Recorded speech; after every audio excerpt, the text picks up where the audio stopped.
The following is a voiceover translation of Prime Minister Benjamin Netanyahu's interview in Hebrew with Channel 14.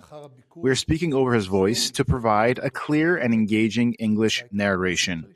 The reporter started with the following. Prime Minister, thank you for speaking with us from Washington.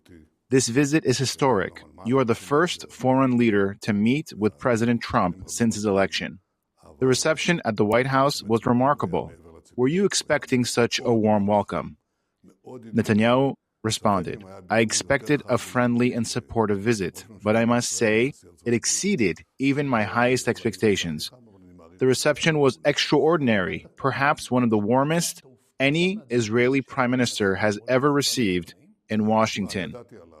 The reporter continued with the following. During your press conference with President Trump, he made some unexpected and bold statements.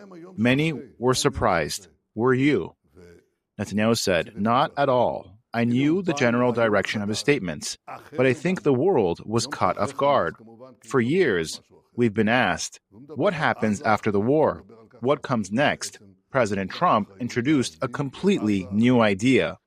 His vision is that the U.S. won't just eliminate Hamas, but will also take responsibility for what follows. We won't repeat past mistakes. The post-Hamas reality must be fundamentally different from before. The reporter asked, what does that mean in practical terms? What is the actual vision for the future of Gaza? Netanyahu responded, the key point is this, we are not going back to the way things were. That is not an option. For years, the world said, if Hamas falls, what then? Some suggested handing Gaza to the Palestinian Authority. But let's be honest, they were in charge before, and what did we get? Terrorism, incitement, and war. They still educate their children to hate Israel. Now, President Trump is offering a different path. He's saying, let's bring in the U.S. to help build a different Gaza. No more repeating the same mistakes. So let me ask you, what would you prefer? A return to the failed policies of the past? Or a new direction led by the strongest power in the world, the United States? To me, the answer is clear. The reporter responded, there are reports that some countries have already agreed to this vision. Can you confirm that? Netanyahu said, President Trump is actively speaking with multiple world leaders. I won't name them, but I will say this. These discussions are serious, and they have real potential. The reporter responded, let's shift to another important issue. President Trump spoke about Israeli sovereignty in Judea and Samaria. Is there something new on this front? Netanyahu responded, these are ongoing discussions. I won't comment on something that isn't finalized, but when the time comes, we'll address it responsibly.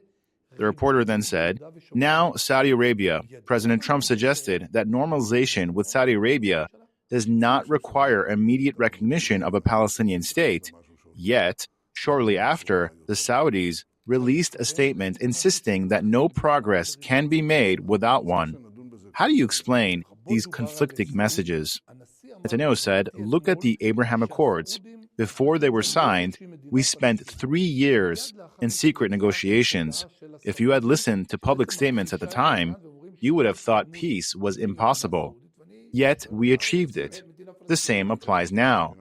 Here's what I can say with certainty.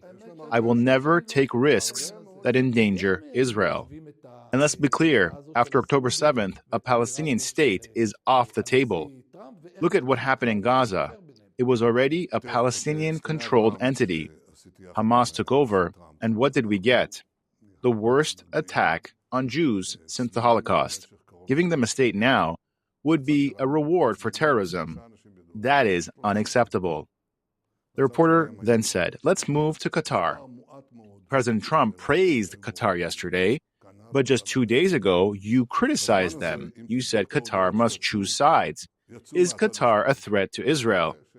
Netanyahu responded, we negotiated with Qatar for the release of hostages, and they played a role. But let's not be naive. Qatar funds Hamas. They operate Al Jazeera, which spreads anti-Israel propaganda across the Arab world. Our new ambassador to Washington said it best. You can't be both the arsonist and the firefighter. Qatar needs to decide where it stands. And Iran? said the reporter. President Trump says he prefers diplomacy. Can sanctions alone stop Iran from getting nuclear weapons? Netanyahu responded, the objective is clear.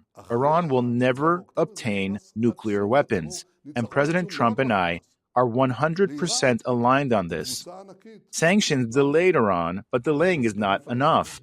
This is an existential issue for Israel, and we will do whatever it takes. The reporter then said, let's talk about the war. Will the next phase of the hostage deal go through? Netanyahu said, our goals are clear. Destroy Hamas, bring every hostage home, ensure Gaza never threatens Israel again. Hamas lies. They have broken every agreement. But so far, we have succeeded. The next stage will be more difficult, but we will push forward. One final question, said the reporter. Your coalition partners are threatening to bring down the government. If that happens, could everything you just spoke about collapse? Netanyahu said, let me say this plainly. Anyone who topples this government is not just toppling me, they are toppling Israel. We have a historic opportunity, a U.S. president who is the most pro-Israel leader in history. This is not the time for political games.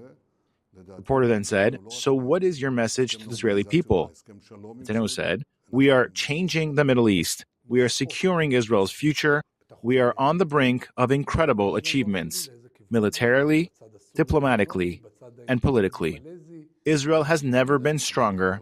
Iran has never been weaker. The opportunity before us is unprecedented. Now is the time to unite, push forward, and secure our destiny. Thank you very much for watching. Please comment, subscribe, and share this video.